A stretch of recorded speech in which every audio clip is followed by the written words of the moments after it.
my fellow Americans. Hello, boys! I'm back!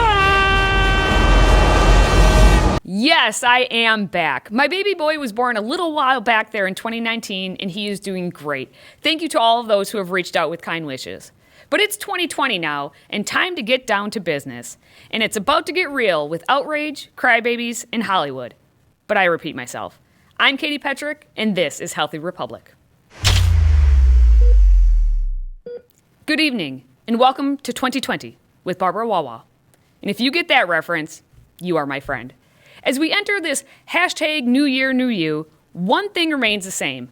Hollywood and all of the leftists scattered across this great nation, while headquartered in California, are crying more than my newborn baby. My son cries when he has a wet diaper, which, come to think of it, may be Nancy Pelosi's reason as well. But most importantly, they are fussy and they nonstop cry because Donald Trump is still president. Nothing was more evident of their cries than when the president this past week did his job in protecting America by ordering the killing of Iranian commander, the King of Terror, Qasem Soleimani, who was planning to attack Americans throughout the Middle East. President Trump ordered a drone strike on Soleimani at the Baghdad International Airport on Friday, January 3rd. And the drone didn't miss. Recently released footage shows just what happened. The mother of all targets. Come in. Are you all right? It was later confirmed that Soleimani did not make his connecting flight. On Wednesday, President Trump was right when he said that Soleimani should have been removed a long time ago. For far too long, all the way back to 1979 to be exact, nations have tolerated Iran's destructive and destabilizing behavior in the Middle East and beyond. Those days are over. Iran has been the leading sponsor of terrorism, and their pursuit of nuclear weapons threatens the civilized world. We will never let that happen. This sounds eerily familiar. Atrocity and terror are not political weapons, and to those who would use them, your day is over. 20 years ago, the movie Air Force One was one of the top grossing movies. People agreed with its tenor, and it seems that this week's stock market agreed with Trump's statement on Iran.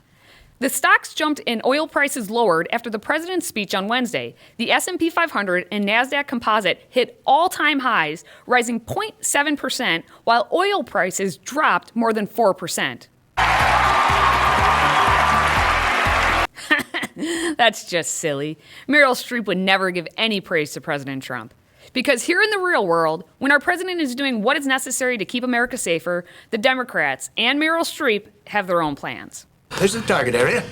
It's Minnesota, sir. Oh, damn it, man. That's the genius of my plan. We don't have to traipse all over the world to fight. We can do it right here at home. Get us some good fishing while we're at it. Sir, the enemy is over there. Then we'll fly them over here. They can bring their relatives. We'll teach them to ice skate. Do I have to think of everything?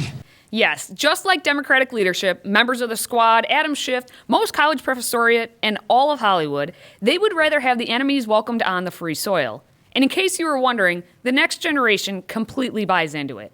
I was shocked and kind of then after that immediately disgusted that Trump had done that.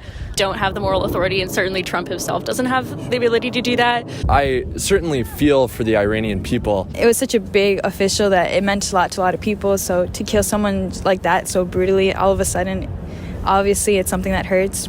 And go back for a second to that Hot Shots clip. It was so spot on when using Minnesota as the state. Because who is a representative from Minnesota who tends to side with Iranians? The same one who apparently has PTSD because of what is happening right now. And the one who couldn't stop giggling while a colleague discusses American military casualties in Iraq.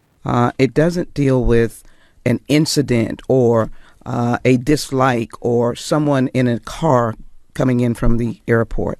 The left is so bamboozled that they are apologizing to Iran for having taken out a terrorist.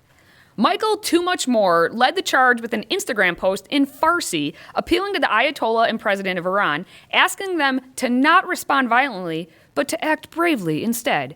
He also reassured them that we will take care of Trump in the Senate or at the ballot box. And then he took to Twitter on behalf of America to say he deeply regrets the violence committed by Trump. Because you know Trump, And anyone who votes for him is violent.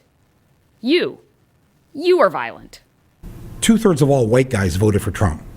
That means anytime you see 3 white guys walking at you down the street toward you, 2 of them voted for Trump. You need to move over to the other sidewalk because these are not good people that are walking towards you. You should be afraid of them. I just want to know if Michael Moore counts as 2 people. I mean, seriously. And then there's Rose McGowan, who wrote a Dear Diary entry on Twitter claiming that 52% of Americans apologized to the Iranian people. I guess that means I'm in the minority. Does that give me special victim status? Since we are on the topic of Hollywood elitists, this week also served up a healthy dose of reality in Hollywood, which is generally hard to find. While Trump was assassinating a terrorist, one of our allies from across the pond decided it was time for an assassination of his own. British comedian Ricky Gervais slayed at the Golden Globes on Sunday evening, to the delight of everyday America and to the horror that is Hollyweird. I know you may have already heard it, but pure gold is worth grasping over and over. Gervais did not care about political correctness and really gave everyone in the room a kick in the Golden Globes. Well, you say you're woke, but the companies you work for, I mean, unbelievable. Apple, Amazon, Disney. If ISIS started a streaming service, you'd call your agent, wouldn't you? So, if you do win an award tonight, don't use it as a platform to make a political speech, right? You're in no position to lecture the public about anything. You know nothing about the real world. Most of you spent less time in school than Greta Thunberg. How dare you? So, if you win, right, come up, accept your little award, thank your agent and your God, and... Cheers, Ricky. More than a spoonful of sugar was needed to make that medicine go down. Just look at Tom Hanks. The man is completely flabbergasted. It may also have been the Jeffrey Epstein did not kill himself joke that really got to Hanks. Because he didn't really kill himself. It's been nice knowing you, Ricky. May the Clintons be swift in their actions. Later in the show, Gervais went straight to Epstein's neck, and all of their necks, when he said he talked about the producer all of Hollywood used to lovingly call the Punisher.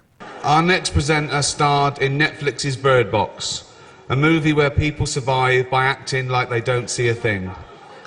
Sort of like working for Harvey Weinstein.